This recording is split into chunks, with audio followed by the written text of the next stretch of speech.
Good morning. Welcome to our Environmental Justice Coalition for Water Justice Leadership Training. My name is Esperanza Vielma. I am the current Executive Director of EJCW. Today's topic is the Latino leadership and the double imposter syndrome. Our guest today for our training is Dr. David E. Hayes Bautista, PhD, is a distinguished professor of medicine and the director of the Center for the Study of Latino Health and Culture at the David Geffen School of Medicine, UCLA. He also serves as the faculty director of the Latino Leadership Institute of the UCLA Anderson Graduate School of Management. Dr. Hayes Bautista graduated from UC Berkeley, go Bears, and completed his doctoral work in basic sciences at the University of California Medical Center, San Francisco. His research into Latino health and culture, including the Latino epidemiological paradox and Latinos' historical presence in the US, has led him to study the links between culture, behavior, and health as detailed in his books, including El Cinco de Mayo, An American Tradition, University of California Press. Dr. David Hayes Bautista writes columns for the Los Angeles Times and La Opinión, and is often asked to provide opinions on radio and television in both English and Spanish. With no further ado, I'd like to present to you Dr. David Hayes Bautista for our Water Justice Leadership Training. Thank you. Well, thank you very much. So today we're going to talk about voice, vision, and leadership, and particularly some of the issues that Latino leaders have to go through in order to do all that. So first of all, we need to understand what makes an outstanding leader, really. Is it someone that's got the perfect 4.0? Is that someone that got the perfect SAT score, MCAT score, LSAT score? Does that make them automatically a leader? Is it the most charismatic person? Is it the más chingón? What makes a leader? Well, in 21st century leadership studies, what makes a leader is that leader's voice, finding their voice and using it to provide leadership to a team that may be spread across the globe, may be meeting in the same room. So there's a lot of work in leadership on finding your voice and developing your voice. But for Latinos and for minorities and women, there is often a real barrier to finding your voice and developing it, which is this imposter syndrome. You know, this feeling you get if you're back in college, you're the only minority, a room full of organic chemistry students, and you're thinking, my God, they're all smarter than I am. They got more preparation than I did. Or if you're an executive and you're the only person of color in a conference room and you wonder, gee, they all got so much better education than I did. I just don't fit. So it's feeling like you're a fraud while you're on the job. And numerous studies believe that it hits minority groups harder, as a lack of representation can make minorities feel like outsiders. And then on top of that, some discrimination. Well, Latinos get an additional imposter syndrome, what I call the Latino double imposter syndrome. And I've had to deal with it all my life. So let me just share with you my experience. Ever since I was growing up, and I have a strange history, I was born in LA, but raised in Northern California, about 40 miles north of Sacramento. So all my life, people would come up to me, looked at me, I'm kind of tall, got kind of a brown skin. And the first thing they would say is, where are you from? So I'd say, oh, from California. Really? So where were you born? Oh, Los Angeles. Isn't that part of California? Really? So where's your family from? Arizona, Texas, New Mexico, Colorado. Isn't that part of the United States? And then finally, the question, so what are you? Like as if I were kind of a bicho or something. Well, you know, our parents, I have 3 sisters, knew that we were going to get these questions. They had to deal with them too, I guess. So they told us what to say. So when I was asked, "What are you?" I would hear my parents' voice in my ear and I would say what they told me to say. "Oh, I'm an American." "No, you're not. You're a Mexican." But my parents said I was American. "Oh, you're not. They're Mexicans too. They're Mexicans." But I thought I was an American. So this is the first half of the Latino double imposter syndrome. Always too Mexican ever to be American. Then along came the Chicano movement. I jumped in with both feet. Era Chicano. You know, if the United States didn't want me, I didn't want them. So finally, when I was able to say I was Chicano in the sense of I'm Chicano, I'm not American. Then one day, the Mexican government was offering passports for descendants of immigrants. And so I thought, you know what? I'm so pissed off the United States. I don't even want to travel on a US passport. I want to get me a Mexican passport. So I went down to the consulate office and I said, "Give me one of these Mexican passports." So the clerk opened up his book, picked up a pen, and he said, "Okay, so where in Mexico were you born?" "Well, I wasn't. I was born in California." "That's okay. That's not a problem." "So where in Mexico were your parents born?" They were born in the United States." "Oh," he said, and he closed the book. "I can't give you a Mexican passport. You're too American to be Mexican." So this is the pickle. Too Mexican to be American, too American to be Mexican. Were we imposter Americans, imposter Mexicans? I mean, just what was our place in American society?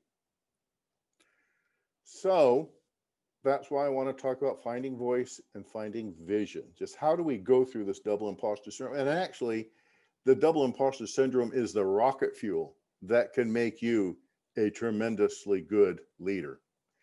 What's interesting is this is all accompanied with Latino population growth. Some of you may have read my book 35 years ago when I projected that California would be 40% Latino by 2030. So a number of corporations decided they really need to place their bets big on the Latino market because that's where the future is. Other people look at this Latino growth and they say, where did these strangers come from? They're taking my country away. Pastor Buchanan 20 years ago was saying, "We've been invaded." This is for Prop 187.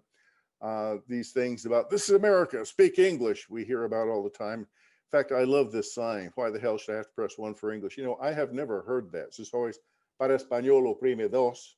But okay, I know what they're saying. And of course, we have Prop 187. Now we have our current administration. This idea that somehow we need to build this impregnable wall, somehow Mexico is making the US less of what it used to be. And we have volunteer militia going down to the border every so often. Samuel Huntington, I believe, summed this up. He was at Harvard when he talked about the Hispanic challenge, how Hispanic immigrants threaten America's identity, values, and way of life. Wow, that's pretty heavy. And he said, "The persistent inflow of Hispanic immigrants threatens to divide the United States into two peoples, two cultures, and two languages." And then this ominous warning: "The United States ignores this challenge at its peril." And this is back in 2004, 16 years ago. Well, one of the things I've learned through the business side is that how people feel about Latino presence can cloud business leadership decisions. Should we go after that market? Should we not? Are they going to be good for us? They're going to be bad. Here's an example: pesos for pizza. There is in South Texas, and I think they've opened up here in way down in Southern California, in San Diego, Imperial counties, this pizza chain called Pizza Patron. And it was started in Texas by an immigrant. Not a Mexican immigrant, from Lebanon. But he was living in South Texas. He realized, hey, Latinos here love pizza, so I'm going to give them pizza. And in fact, their slogan, because this is South Texas, these places are like 90% Latino, he didn't even bother to translate into English. Más pizza, menos dinero. I mean, who doesn't understand that? And it's been just a runaway hit. Now, then he noticed something.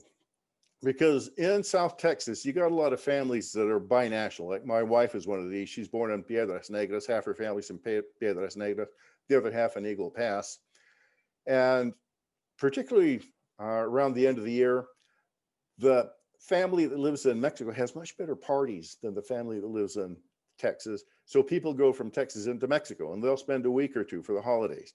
And while they're doing that, they will buy stuff.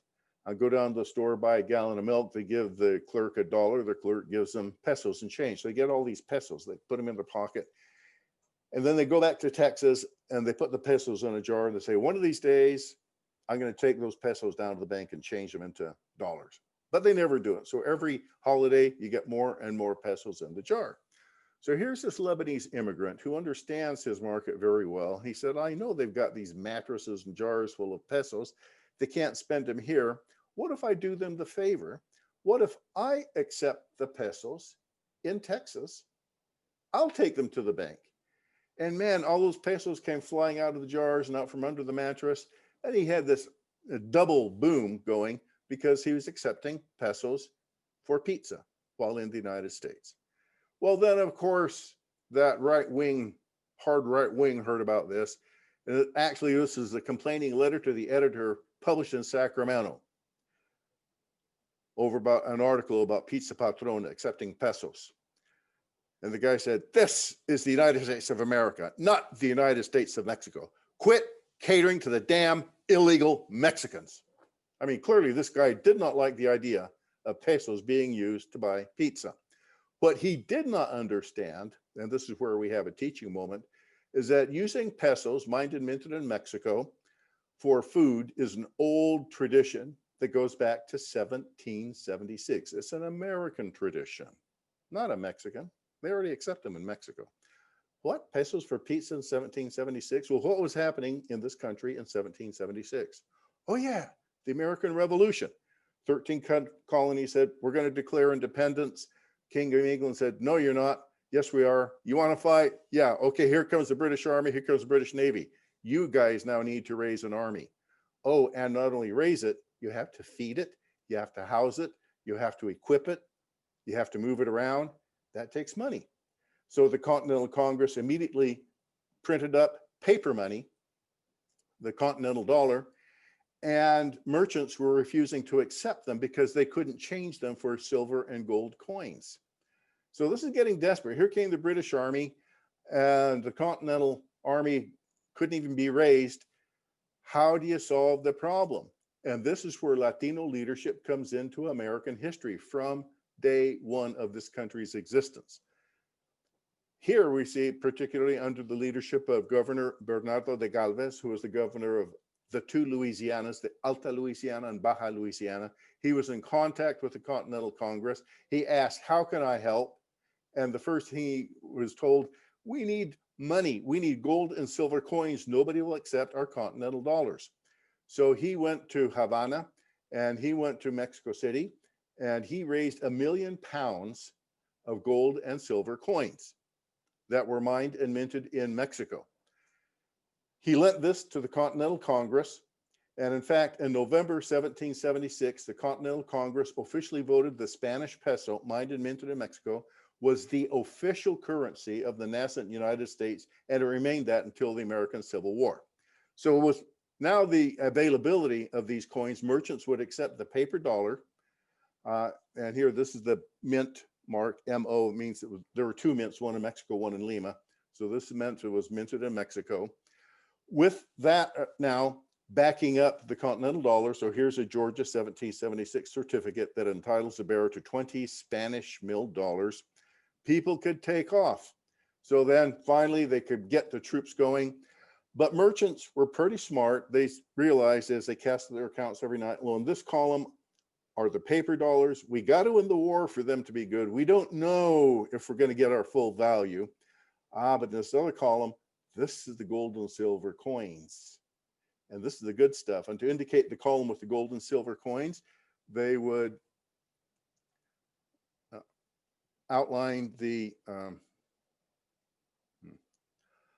column. This is the coat of arms of the Spanish crown, the column with the pillar of Hercules and the ribbon around it. And that became the origin of the dollar sign. So just think, every time Donald Trump hits that dollar sign on his keyboard, and I gather he would like to do that a lot, he can thank Mexico for that. But it wasn't just money. There was also arms, cannons, small arms, ammunition, gunpowder, uniform, tents, food. My wife's great grandfather was Jose Menchaca, governor of Texas at that point. He did the first cattle drive from San Antonio, not south to Saltillo, the way they had done for centuries, north to Opelousas, Louisiana. 10,000 head of cattle turned into food to feed Washington's army.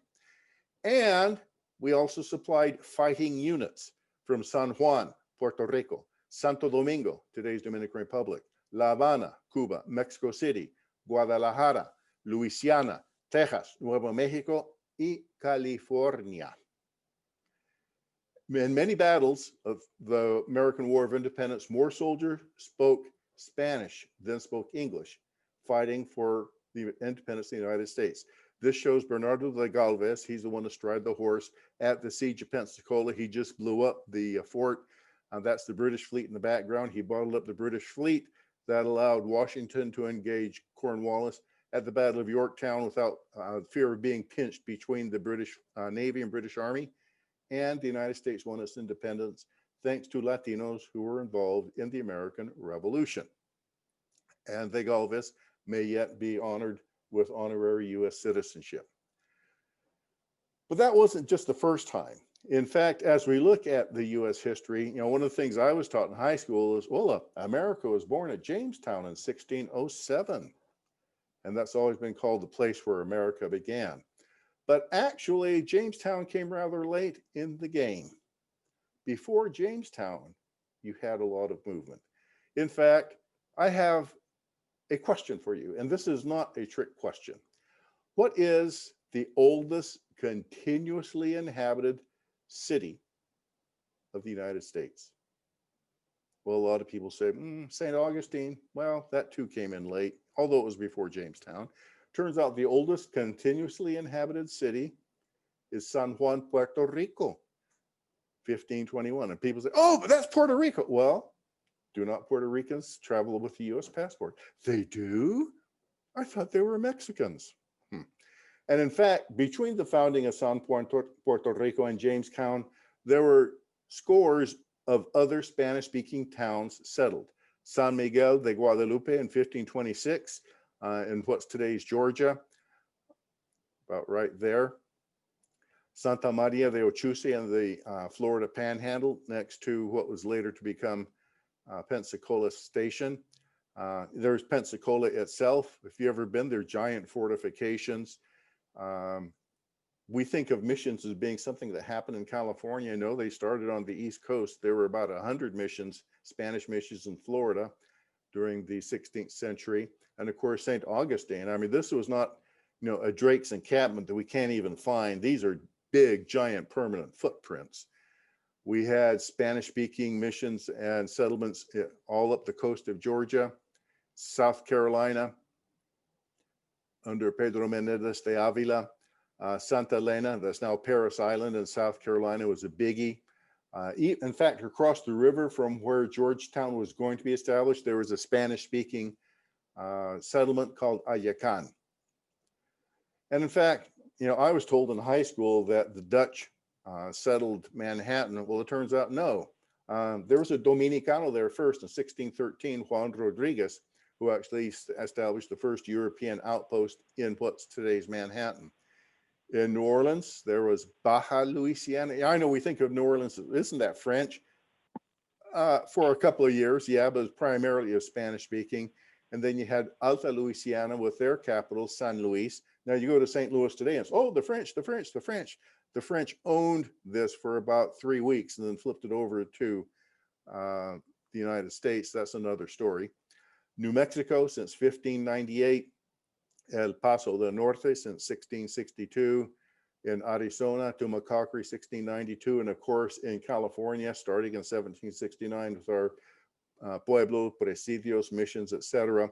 In fact, by the time the United States won its independence, you had Spanish-speaking settlements, towns, all the way from Atlantic to Pacific, all across the continent. Well, I've learned this since I left home and went off to college. So I still get these questions. And finally, what are you? And my answer, interestingly enough, is basically the same answer my parents told me to say. What is different is I have changed. I now own it. It's not someone else's answer. This is my answer. So when I'm asked, what are you? I say, I am an 8th generation American of Mexican origin.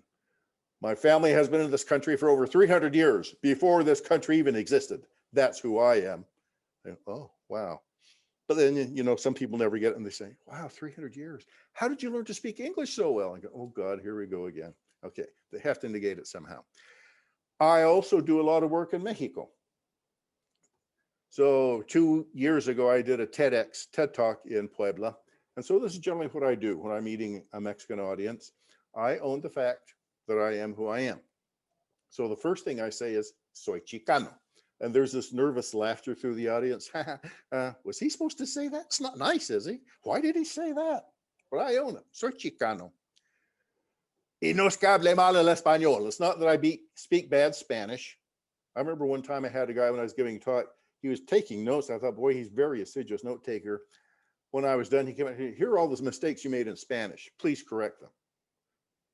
But I own this. No es que hable mal el español. It's not that I speak bad Spanish. Sino hablo pocho, but I speak Spanglish. Y hablo un pocho perfecto, and I speak perfect Spanglish. And I've taken it away. It's not an issue. Then I can go on and deliver what I want to do. So if you can go into your breakout rooms, I'd like you to discuss among yourself just the most interesting thing you just learned about the Latino double imposter syndrome and Latino leadership. Does anybody want to share what you were discussing in your breakout room? Or if not, I'm just going to popcorn around and just pick people at random.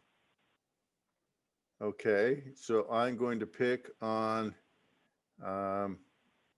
Gisela Escalera. Can you unmute yourself and just share with us what you were discussing in your breakout room? Sure. One of the things that, good morning, by the way.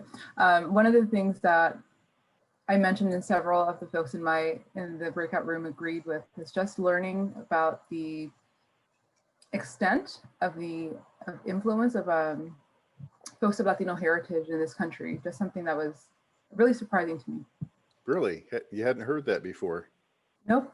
I mean, I know that it's not, we don't learn all of it in the history books, but I didn't realize it was that extensive. Okay. Let me pick on Fidel Gomez. Fidel, can you unmute yourself and just share what you were discussing? Got to unmute yourself. There you go. My apologies, Dr. Hayes Bautista. I was unable to actually fully be on the group session. Oh, okay. Hearing part of it, and it was amazing. Okay, we'll come back to you later. How about Carmen Martinez? Can you unmute yourself? Just share what you were discussing. Hi, good morning, everyone. We talked about how, well, first of all, I didn't know there was a term for, we said poncho, and that was like very funny. I was laughing, good thing I was muted. Really? But, I'm just, you know, when I first saw the talk, I was telling everybody that I saw leadership, Latino water, and what's this about? But once you started talking about the history of it and how you've always been questioned where you're from, and even though you were born here, and we have generations that were born here, it just brought me back to my own experience where I'm always being asked also, well, how long have you been here? Were you born here? Or where are you from? You know, questions after questions. Like, I don't understand why people question so much. And I grew up in a household where my mom didn't let us at all speak English at all. It had to be Espanol the whole time, just because she didn't want us to forget the Spanish. But it also, my Spanish is very Spanglish. Every day it's Spanglish to my friends, my family, everyone. So, and then when you said that not feeling accepted, sometimes I feel that way, especially when I was telling the group of the people stand where we're at right now. It just feels that I don't belong in El Salvador because I'm from El Salvador. I feel like my people don't accept me because I'm too gringa. And then the gringos don't accept me because I'm too Latina. So Yeah. I feel out of place sometimes, and it's just been like that the last 4 years, and it wasn't like that before that. Before that, Mhm. you know what? I wasn't born here. I feel American. I've been here since I was 5. Yeah, go USA. But now it's like, oh, what am I? Mhm. It's scary. It's amazing. Okay, got time. Anybody want to jump in? If not, I'll popcorn to Hugo Sosa. Hugo, can you unmute yourself? Just share what you were discussing in the breakout Sure. room. Actually, I was in the same room as Carmen. So, Oh, okay. yeah, so we're discussing. The one thing to add to what she said is also, and somebody else brought it up, is, the history of Latinos in making this country, which, I learned a little bit, but I didn't realize, how much influence, and from even the prior to the official beginning of this country, how much I knew that there's, many states like California were part of Mexico before it became the U.S., but I didn't realize the extent, and the information that you provide. So I appreciate that. Thank you. Big time. Okay. Latino health. About COVID, really.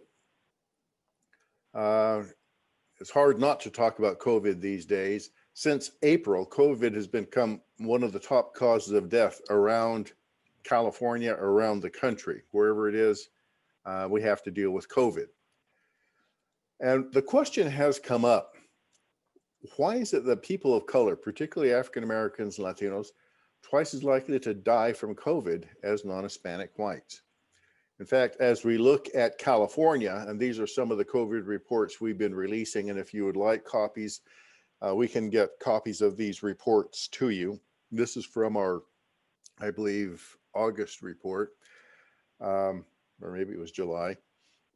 So as we look at death rates per 100,000 for the age 50 to 64, all populations of color have a higher death rate than white. The Asian is about half again as high as white. American Indian, Alaska Native, Native Hawaiian, Pacific Islander, and Black are about 3 times as high as white, and Latino is about 5 times as high as white. So the question is, why do Latinos have the highest death rate due to COVID? And from the very beginning of the pandemic, I noticed there was a particular narrative that people were going after, and I wanted to do something about it. So here's something very important about voice, about leadership, about research, and I'm a researcher. Facts tell different stories depending on who is picking them and placing them in a narrative line. I deal in the world of facts. I'm a quantitative researcher, but I understand someone has got to pick the facts. You can't put everything in one paper. You have to pick just a small amount out, and that can vary from person to person. The typical narrative about Latinos is what I call the narrative of Latino dysfunction. We've been hearing that very loud for the past 5 years, that Latinos are criminals, narcos, rapists, can't do anything right, they're welfare dependent, they move in, the crime rate goes up, blah, blah, blah, blah. But it's an old narrative. Here in California, it goes back to 1849. But it continued. Now we have COVID.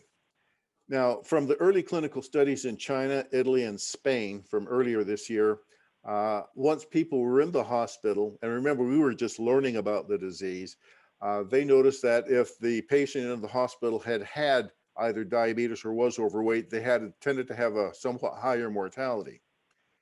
Immediately, people grabbed onto that when the pandemic began here as well. What do they know about Latino health? Well, we know Latinos are obese. We hear that a lot. And yes, we are a little bit more obese. Everyone's a little bit more obese than we ought to be. Secondly, we always hear about diabetes. So I heard people get on the television and say, well, Latinos are obese, they have diabetes, that's why they have a higher mortality rate. On top of that, they have the wrong culture. They don't like to wear masks. They like to hug. Ooh, get close to people. What kind of culture is that? And then, of course, oh, immigrants are bringing COVID in.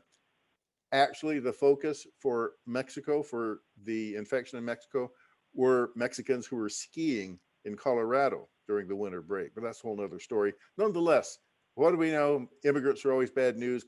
Latino culture is always bad news, diabetes, etc. Therefore, Latinos have higher rates because Latinos are dysfunctional. There. Well, I come in. Over the past 50 years, I worked on developing my voice, and I take that into the research lab, and I am very aware that facts tell different stories depending on who is picking them and placing them in a narrative line. I looked at the same facts and I saw a different picture. Now, if you remember, way back in middle of March, everything shut down except for the essential workers. Well, we spend a lot of time working with the nurses and the doctors, and I'm on the board of a hospital in Boyle Heights. So I know the amount of time we spent training them. They can don their protective equipment, go on and actually deal with COVID positive patients, negative pressure rooms, all of that. But there was an army of other essential workers, and they were licensed as essential workers that we just turned our backs on. I call them the unimportant essential workers, such as farm workers. Farm workers, you can't pick strawberries in your front room. You have to actually go out to the fields and work the fields. You're traveling out to the fields in crowded transportation, raiteros or buses or whatever. You're working in large cuadrillas, shoulder to shoulder. You sleep in crowded quarters, and COVID has just ripped through the farm working population. But if it weren't for the farm workers, if you remember about the first month of the lockdown, people were fighting in stores over paper towels and toilet paper. Well, I say if it weren't for farm workers exposing themselves, you would have been fighting over the last bag of oranges in the store with no more ever to come. Those would have been some horrible fights. And of course, in the packing plants, meat packing plants, the veggie packing, fruit packing, COVID has just ripped right through those workforces. And yet the order was in April is to keep those plants open, keep them going. And of course, what it meant was keep exposing Latinos to coronavirus. And the food industry, the shelf stockers, the grocery clerks, particularly in ununionized stores. So here we have, look at this checkout clerk. In the average shift, she is going to have about 300 people pass within one arm's length. And for the first couple months, she was not being supplied her own PPE. Even now, it's a spotty story. Some stores supply it, some charge the workers, some still don't offer anything. The workers are on their own. And that's not true only in California, but across the country. The truck drivers, the bus drivers, they can't drive a bus from the safety of their front room. The cleaning people in the offices and the hospitals, nursing home attendants, automobile mechanics, gardeners, construction workers, all these people that kept California functioning, but they did not have the luxury of staying at home. We didn't think of offering them personal protective equipment. And many of these occupations, such as farm working, are very heavily made up of indigenous who weren't even getting the messages in Spanish. So to begin with, we have all these essential workers that we just forgot about, but they were exposing themselves at far higher rates than we pay them very little.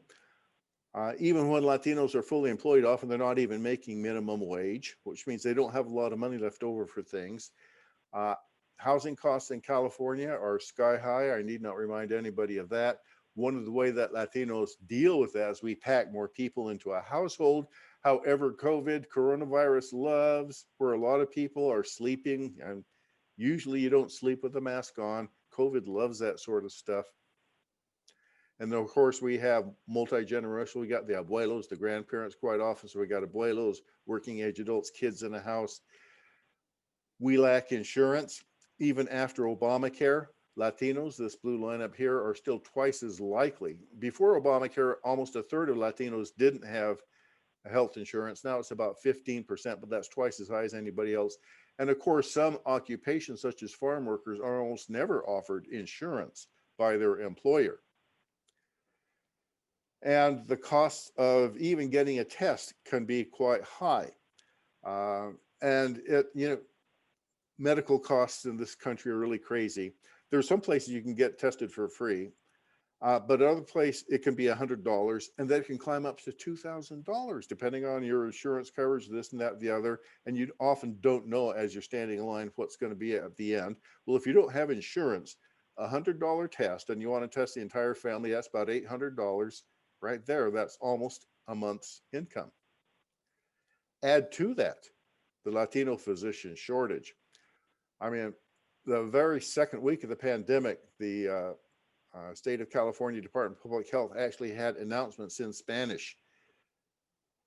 If you have these symptoms, you have fever, you got a raspy throat, debe comunicarse con su proveedor médico de inmediato. Well, for a lot of Latinos, because of the Latino provider shortage, what physician? The Latino physician shortage in this state is so great. We are short 53,000 Latino physicians for Latinos to have the same access as whites do. We only have 7,000. We lack 53,000. And at the rate at which medical schools, public and private in California, graduate physicians, it will take 500 years to make up the shortage that we have today. So here comes Senora Gomez. Oh my gosh, I've got a fever. I have a raspy cough. Do I have COVID? Can I get a test? Because you remember for the first couple of months, you actually needed a doctor's recommendation to get a test. That's changed by now, but the first couple of months, you had to see a doctor first. Oh, Senora Gomez, you want to get a test? Oh, have a seat and the doctor will see you in 500 years. And then they wonder why Latinos have a higher coronavirus rate. And even worse, if you want a doctor that speaks Spanish. And the thing is, medical services have been provided in Spanish every single day of every single year for 250 years. This is not something new. It's part of California history, but still we treat it as, well, why do they want services in Spanish? Well, it's because this is California. Then, of course, our immigration policies haven't helped very much. Migra has continued its work doing its ciudades and everything else. In fact, recently they've been targeting sanctuary cities. This case in Colorado is very disturbing. A person was admitted into a hospital because he was infected with coronavirus. ICE went into the hospital. He was on the hospital bed. They arrested him, took him out of the hospital. Of course, talk about a super spreader event. There you have it. And then these folks are deported, even though the U.S. knows that these deportees are infected. So we're seeding infections in Guatemala, El Salvador, all through Central America and Mexico. And then the CARES package that was supposed to be such a wonderful relief for everybody. Households that had one non-citizen member, not illegal immigrant, just non-citizen, those households were excluded from being part of the CARES package. So as I look at this, I'm saying, wait a minute, Latinos are functioning, man. We make this state run because of Latinos. There's food to eat. The plants aren't dying. We have meat to eat. We can get around town. Latinos are doing their job. It's the social system that's dysfunctional that makes them do this for very low wages, doesn't offer insurance, doesn't have providers for them, but then says, oh, it's your fault. Facts tell different stories depending upon who is picking them and placing them in a narrative line. This is why finding your voice is so important. Okay, back to the breakout room. What is the most interesting thing you just learned about using your voice to guide your narrative in fighting the COVID-19 pandemic? Okay, welcome back from the breakout rooms. So let me pick on Bibiana Gonzalez. Can you unmute yourself and just share with everybody else what you were discussing in your breakout room? In my discussion room, there was only one person, and I don't know if her mic was working or not, so I didn't really get to discuss. Okay, well, you can discuss now. Just what was the most interesting thing you learned about voice narrative and COVID? For the voice narrative, I think it's interesting how they're blaming Latinos for the spread of COVID when they're putting them more at risk to get it, and they're blaming it on us even though we're doing most of the work, and how they're sending people with COVID back to Mexico and infecting their country, and it's like a kind of hypocritical type of thing. Interesting, yeah. But again, there are narratives, and there's one narrative that we hear very clearly, and then I think there's a narrative that we still need to build and share, our own narrative. Yeah, Sarah Solorzano, I see you nodding your head. You want to unmute and just speak out? Sure. Yes, we spoke on that. On the fact that I think we still don't have a voice in this narrative of the COVID, crisis that's going on, and it was mentioned that honestly, this whole, even the officials or leaders or whatever, do not even acknowledge or want to accept this still. So I think there's a big thing of like acknowledging the fact that there is an issue to then create a narrative of what is going on, so it's even harder for us as individuals to find our voice and what's going on if this is kind of a thing's trying to be pushed away or ignored or not even being acknowledged. Much more also the reason that or the fact that the Latinos are being we are suffering more, or Hispanics, from this, that needs to be acknowledged. And then from that we can rise a narrative or a voice or why. And then I mentioned I remember reading in one of the, like a journal or something, and it was just about the cultural aspect, that about this impact that the COVID is affecting Hispanics was because of the big parties and the fiestas, and they can't hold back from the quinceañeras, they can't hold back from the carne asadas on the weekends. So of course that they're going to be, more impacted, by this COVID-19 because of the cultural aspect of the way that they communicate with each other. And I mean, on an individual aspect, it is hard. It's difficult. I have a huge family and have the tios and my grandpa, and it's kind of hard not to hug them when you get together. So even on a small scale. But yeah, I think there's a lot being ignored. So it's kind of difficult to build a narrative. And that's it. Yep, we got to create our own. Well, Latino health and the U.S. economy. In particular, the U.S. Latino GDP. For years, I have been wanting to explain in an elevator pitch how important Latinos are to the United States. And of course, to talk about Latinos in the American Revolution, that takes more than an elevator pitch. But the GDP, I figured, was a metric everyone understands. In two numbers, it tells you everything to know about what's going on in an area, the size and the growth rate. So we have figured out how to identify the Latino GDP of the 60 million Latinos living in the United States. What is the total value of all the goods and services that we create? And we released this report just 4 weeks ago. So this is kind of new still. But now we can say, here's what Latinos are worth to the United States, the total monetary value of all finished goods and services produced by Latinos.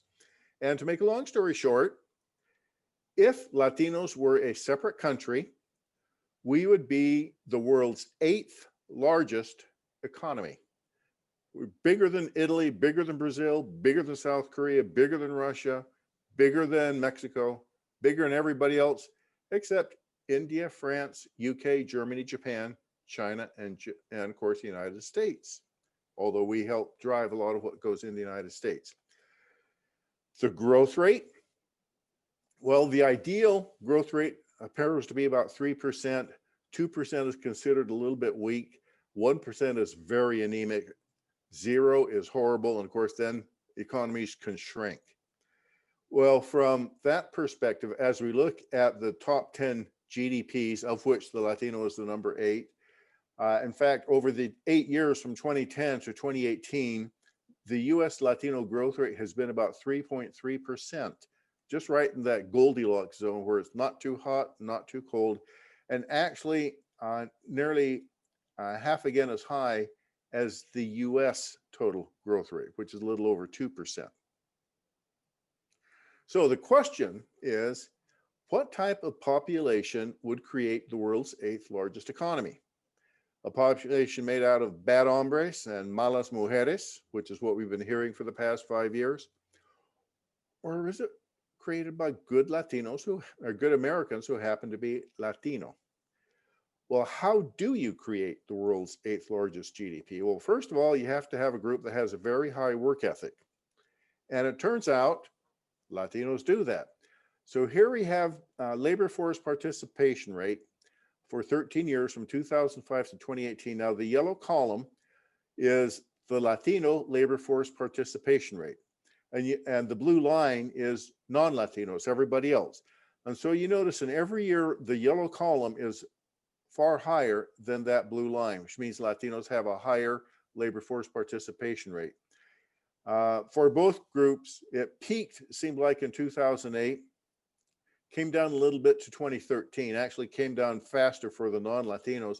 And then Latinos have been slowly coming back up since about 2015, whereas everyone else is slowly going down. Secondly, you want a population that is family oriented. And as we look at the growth rate of households, Latino households have been growing at about 2% per year from 2011 to 2018, whereas non-Latino households at about 0.5% per year. That is the Latino house rate of forming households. These are usually young households. They're going to buy houses. They're going to buy furniture. They're going to be buying baby cribs. That drives a lot of consumption. Is about 5 times higher than non-Latino. And of course, we tend to put more people into a household. We got the kids, the parents, the grandparents, the tios, tias, primos, you name it, the allegados. You want a group that's self-sufficient, that's not dependent upon government for income. And so we see here in California, before welfare reform, Latinos were far less likely than whites in poverty to have used welfare. Right after welfare reform, Latinos are still less likely, and way after welfare reform, still less likely. Latinos have been the least likely of any group to use public assistance. In this state, it's called TANF, Temporary Assistance for Needy Families. You want a population that's business friendly, that's willing to set up businesses. So as we look at the rate of growth of Latino-owned businesses from 1972 to 2017, particularly since about 1992, the growth rate has just been astronomical, almost geometric. Meanwhile, in the non-Latino sector, there have been years where actually there's been negative business growth. You had more businesses go out of business than be set up. And now you see Latino businesses all over the place. You want a population that's relatively healthy. So here we have, this is United States data, age-adjusted death rates. Say for the #1 cause of death, these are for the top core: heart disease, cancer, accidents, and chronic lower respiratory. For heart disease, the non-Hispanic white rate, death rate is 168.7. Latino is 115.8, nearly 30% lower. Interesting. Latinos have 30% fewer heart attacks. Cancer, the non-Hispanic white rate is 160.8. The Latino rate is 110, 30% lower. Fewer heart attacks, fewer cancers. For accidents, Latinos have 40% fewer accidents. For chronic lower respiratory disease, Latinos have 60% lower mortality for chronic lower respiratory disease. It's interesting. Because what's the one thing you always hear about Latinos and health is diabetes. And diabetes is like the #7 cause of death, so it's fairly rare. How come we never hear, oh, and Latinos have 30% fewer heart attacks? Have you ever seen that in the headline?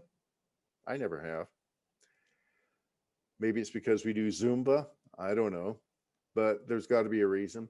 As we look at substance use, interestingly enough, Latinos are about 40% less likely to smoke than non-Hispanic white, and about 30% less likely to use alcohol compared to non-Hispanic white. We roll this all together, plus we have really good infant mortality and everything else. And at 81.8 years, that's the life expectancy of a Latino baby that's born, can reasonably expect to live 81.8 years. And as we look at the non-Hispanic white baby and the bassinet next, that baby can expect to live 78.5. Latinos have a 3-year longer life expectancy. So this is how you create the world's 8th largest economy. You work hard, you're self-sufficient, you have strong families, be business oriented, and you're healthy. So back into the discussion rooms, breakout rooms. What was the most interesting thing you just learned about the Latino gross domestic product? Okay, we're coming back. Okay. Let me just popcorn. Federico Castillo, can you unmute yourself? What was the most interesting thing you just learned about the Latino GDP? Well, we talk a little bit about that. I'm an economist, Professor Bautista, so hi Bautista. So I think that's a great insight. We were talking about the fact that obviously the presence of the Latinx in the workforce has increased, but also the fact that a lot of the economy is tailored. I made a comment to Luis and Virginia and others who were there, is tailored to the Latinx community. I remember when I came to the United States 40 years ago, you will be watching a baseball game and you will be watching a Ford commercial, and it would be the same commercial that was in English, but just translated into Spanish. And it was a terrible commercial. It was just nothing to do with Latinos buying a truck. It was just an ugly thing. Now, when you watch baseball in Spanish, you see everything is specifically tailored for the Latino community, right? Everything from trucks to services to, insurance to whatever. And I think that has contributed. I think the owners of the means of production have gotten pretty smart in taking care of ours. And of course, the entrepreneurial, I used to teach a class on immigration to the United States, and the number of patents that Latinos hold has increased dramatically over the last few years. Wow, I'd love to see the data on that. Ooh, we need to talk economics. Yes, offline. so I'm just very aware of this, and in the group we talk about that, a little bit about that as well. And what I need to do is we can send everybody a copy of the Latino GDP report. I'll have to talk with ESPE, figure out how we do this. Sure. But then I'd like to get the patents information from you too. I'd love to see that. Amazing. Yeah. Okay. Because we're getting close to 11:30, I want to just finish off my last piece of presentation about how Latino leadership helped to create the America that we know today. So, because of Latino leadership in the United States, there are certain things, values, if you will, that we have today that people say, oh, these are very American. If we didn't have these values, we wouldn't be America.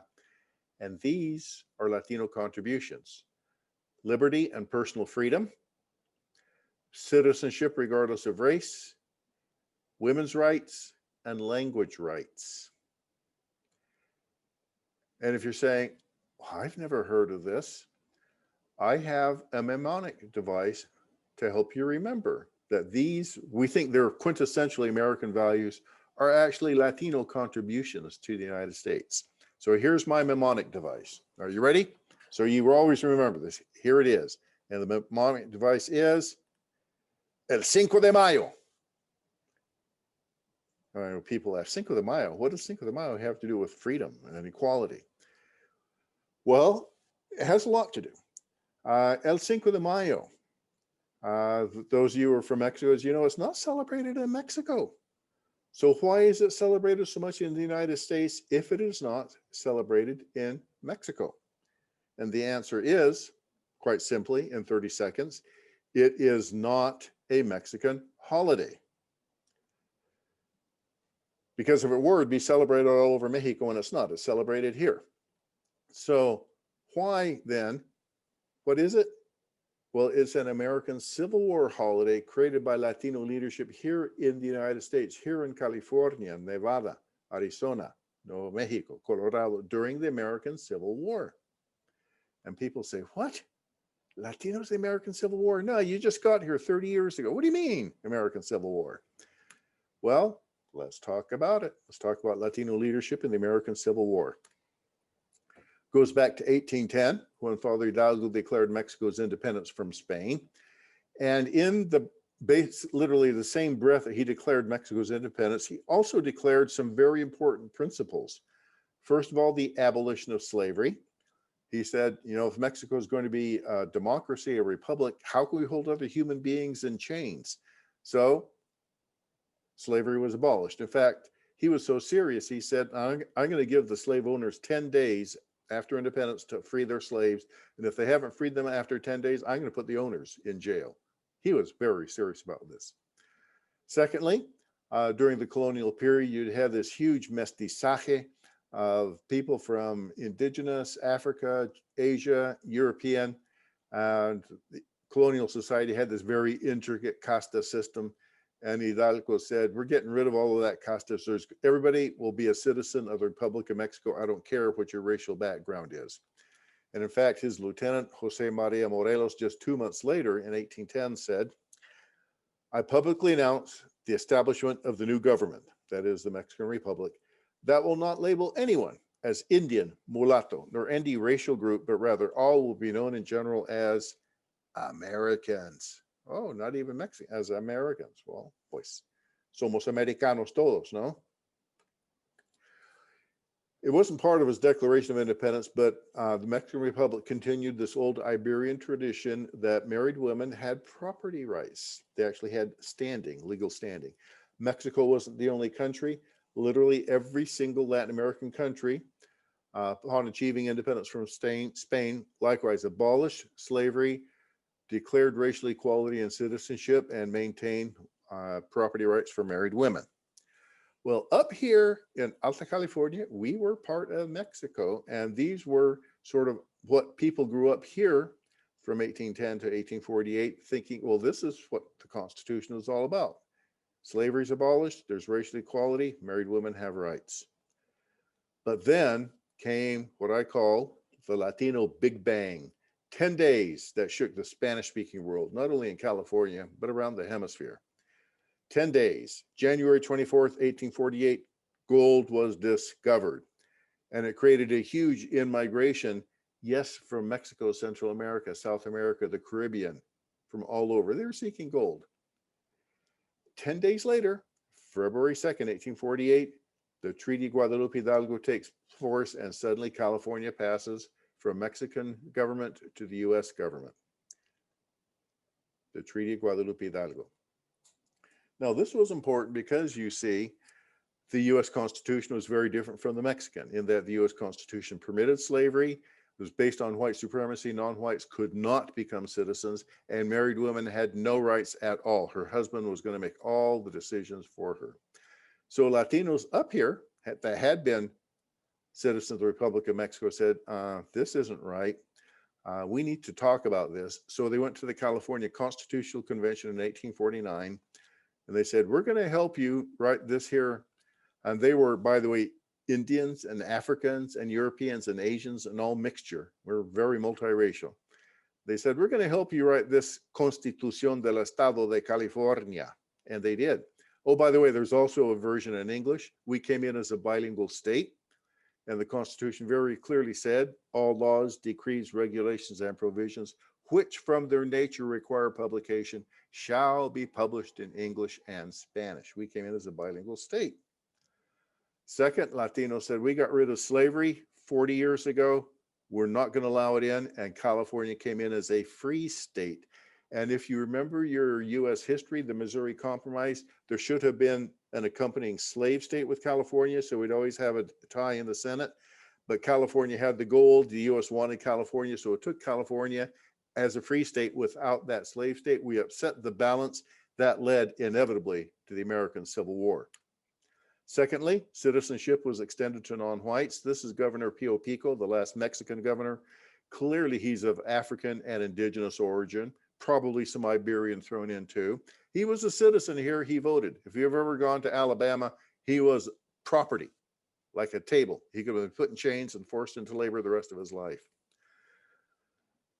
And women's rights were loudly argued, and Latinos won, such that just 7 years later, here in Los Angeles, Petra Varela de Rubio, so we know she's married, de Rubio, was able to take out this notice in the local newspaper that said, none of my children have the right nor authority to sell grapes from my vineyard because I alone, yo sola, soy dueña absoluta, am the absolute owner of this property. So don't do it. If she had been in Pennsylvania, she could not say that. She would have had gone to hubby, say, dear hubby, can you please talk to the children? This is California, women had rights. So we came in as a bilingual state. Slavery continued its abolition. Racial equality, women had rights. We were a different state, and we still continue to be. All these things led to the American Civil War. And now I'm going to have to switch screens here because I want to share a video with you, a short 6-minute video. We cue up the video, get rid of that. Here comes the video. I'm going to share my screen. And this should work.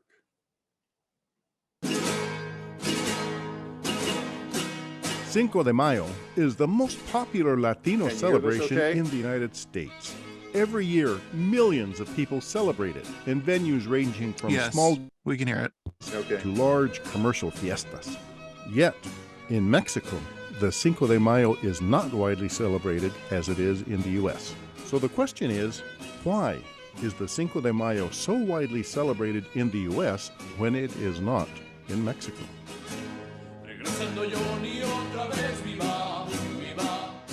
The answer is that the public celebration of Cinco de Mayo was created by Latinos living in the American West, California, Nevada, and Oregon during the dark days of the American Civil War. Wait a minute. Latinos in the American Civil War? What is that all about?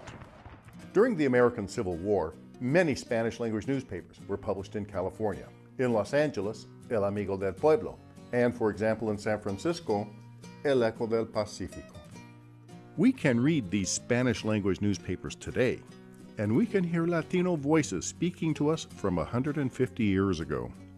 At times, the voices tell us about Latino daily life, restaurants serving Mexican food, musicians to provide tunes, musical and theatrical performances, births of the next generation, weddings, and deaths.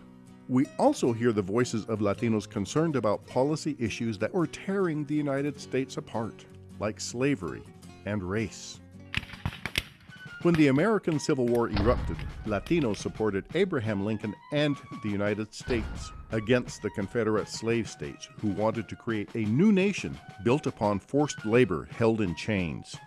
Latinos took up arms against the slave states. Major Jose Ramon Pico organized 4 troops of Spanish-speaking United States cavalry.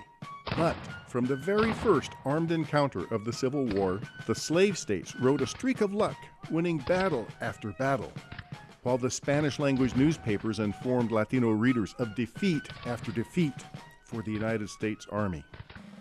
And then things got worse. Taking advantage of Lincoln's preoccupation with the Civil War, Napoleon III, Emperor of the French, sent his troops marching towards Mexico City to overthrow the constitutional republic headed by President Benito Juarez, and install Maximilian of Austria as the Emperor of Mexico, who would then be free to cooperate with the slave states in the rebellion against the United States. But the French troops were stopped dead at the Battle of Puebla, fought on Cinco de Mayo of 1862, and could not reach Mexico City to create a slave state friend south of the border. In California, Nevada, and Oregon, Latinos read the news of the unexpected victory of Cinco de Mayo and immediately began celebrating this first major victory with the Latino music and dances of the American Civil War.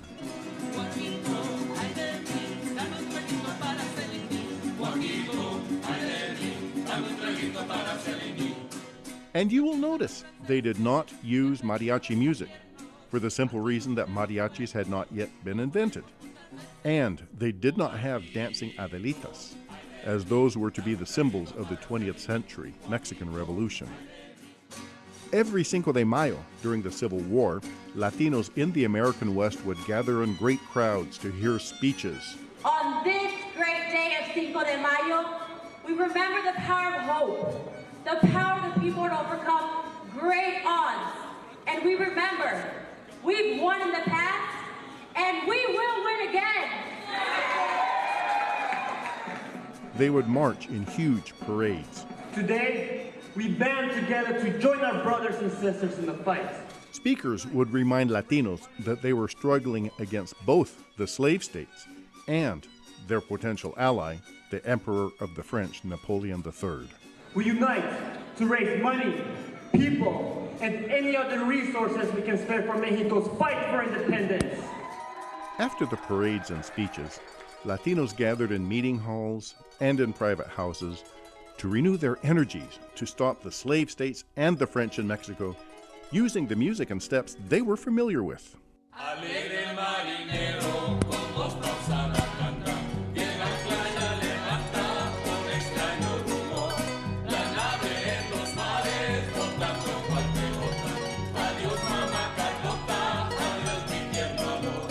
We at UCLA invite you to learn more about the American Civil War origins of the Cinco de Mayo in California, Nevada, and Oregon. We invite you to read about the Declaration of Independence in Spanish, Lincoln's Emancipation Proclamation freeing the slaves in the rebelling states, the shocking assassination of Abraham Lincoln, and the final surrender of the slave states without their slaves.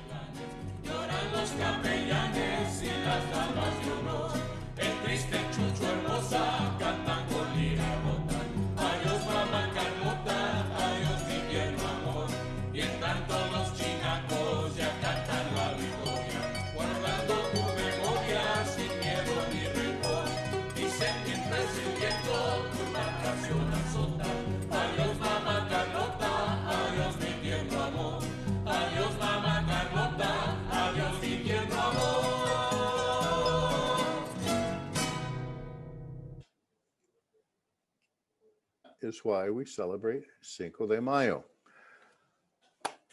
So let's not go into the breakout rooms. I think we're a small enough group. I'd like to hear some reaction. How do you feel right now after learning all of this? What's the most interesting thing you just learned about Cinco de Mayo? Virginia Rivera, can you unmute? Just share. That it's an American holiday, not a Mexican. Oh, that's news, isn't it? Yeah, it is. And many people say, oh, why are you celebrating that foreign holiday? It's not foreign. Right. If the Confederacy was foreign, we weren't. We were Latinos. Right. Federico, you've got a big smile on your face. Just want to share? Yes, I already knew this because my wife is Chicana and we go to Mexico to visit her family often. So, you know, we knew that the Cinco de Mayo was not particularly big there, but what really, something that we did not say here, but Cinco de Mayo is being transformed. It used to be called the Budweiser holiday, right? So it's all these alcohol-related activities and fairs. And I, at least here, and some of the folks in Northern California are celebrating Cinco de Mayo in a very different way. So I like that. Yeah, it's amazing that we attribute the Cinco de Mayo to Mexico as a holiday there, and it is not. It's just, yeah. Yeah, it's pretty amazing, isn't it? And in fact, what I would suggest, my goal is to bring it back because in its origin, the Cinco de Mayo was a civil rights commemoration that Latinos were creating through the streets of all these towns in the American West.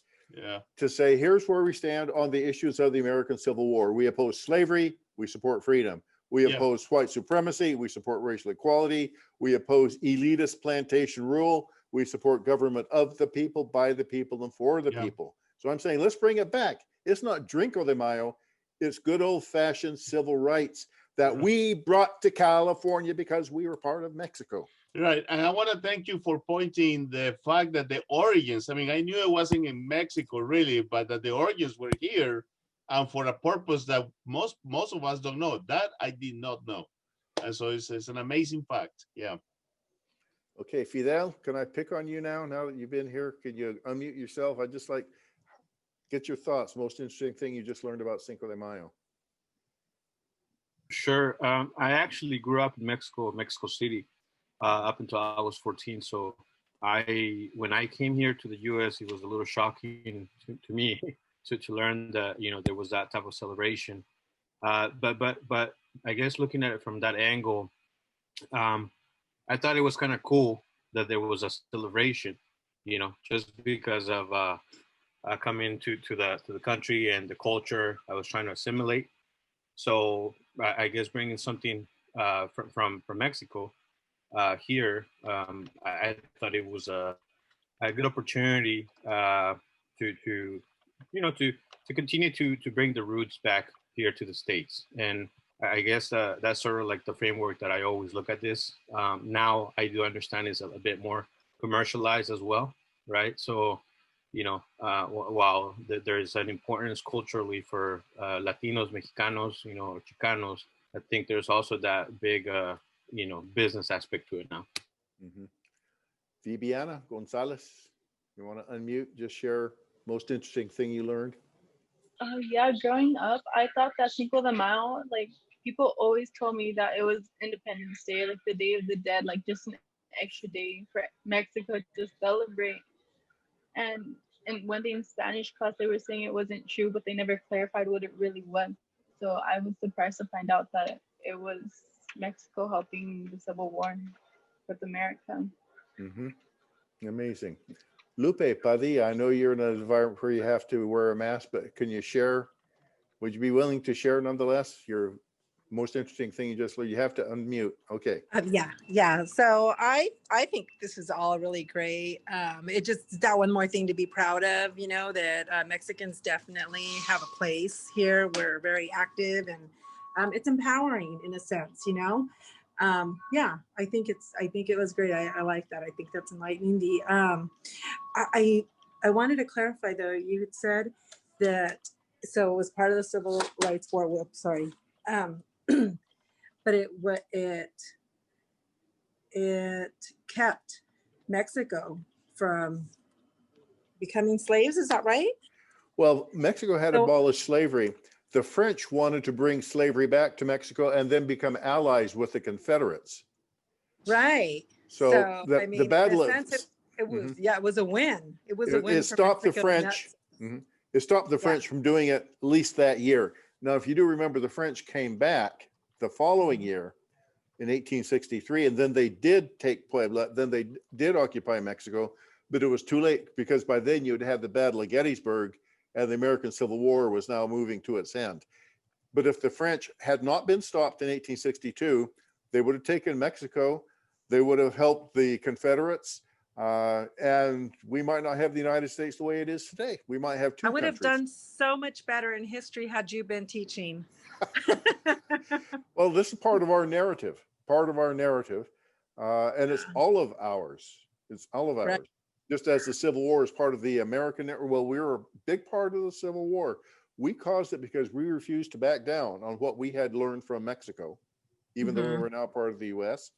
And the Cinco de Mayo was a big part of that celebration, commemoration of where we stood on civil rights, human rights.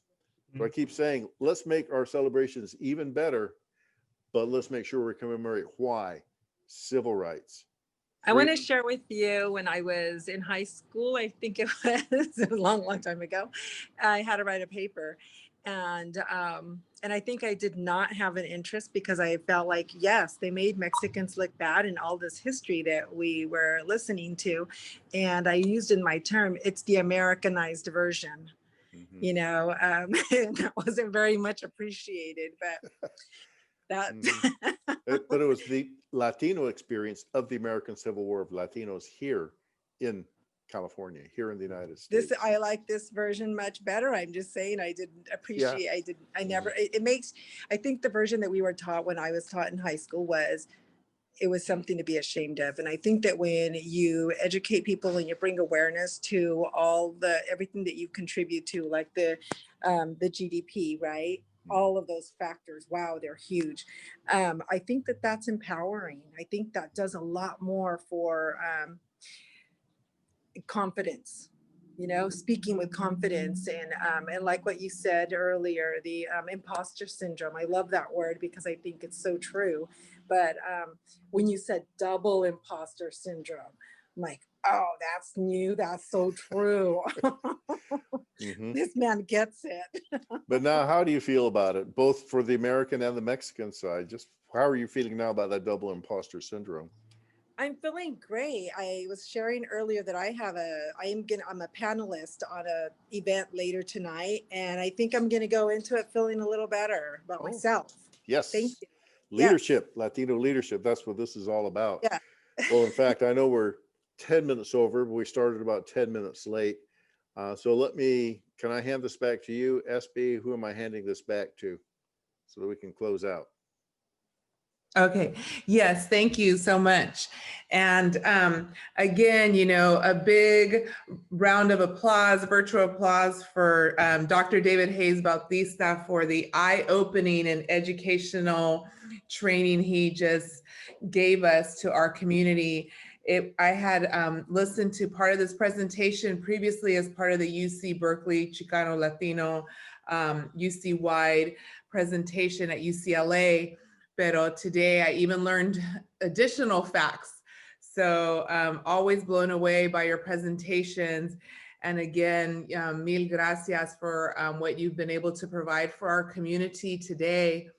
We really want to be able to provide a training for our community members as it relates to environmental justice and water justice leadership training, and for folks to understand who they are coming into the context of the water leadership. Because as Dr. David Hayes Bautista has explained to us in terms of our history, and knowing that and giving us the strength to move forward, to come into those circles, because you will not be necessarily welcome. So that empowerment piece, I think, is very important to us moving forward. And we hope to continue this conversation with other parts of our training. We will have some upcoming trainings that'll be taking place. Another thing I wanted to note is that we will have 2 students who will receive scholarships in honor of Dr. David Hayes Bautista on behalf of EJCW, 1 student from UC Berkeley and 1 student from UCLA. And our student from UC Berkeley hails from the city of McFarland. So again, I want to thank everyone for their time, for joining and participating, and especially, again, thanking Dr. David Hayes Bautista. And our next upcoming presentation will be taking place before the end of the year, and it will be with Dr. Federico Castillo, who was also a guest today, who will be speaking on the effects of heat on farm workers, COVID as well. And Dr. Michael Mendez with his book on climate change from the streets. So we hope that you'll be able to join us for that. And again, Dr. Bautista, if in terms of anything you'd like to share, you can go ahead and forward to us, and we'll go ahead and send that out to everyone. And again, it's always a pleasure in terms of any type of Plática training that you have to offer. You really, besides the accolades that you had in the chat, I had several alumni sending me private messages about how you were able to bring this concept through Zoom, and just your energy and enthusiasm that you're able to provide for us. Yes. Bye now. Thank you very much. I've really enjoyed this.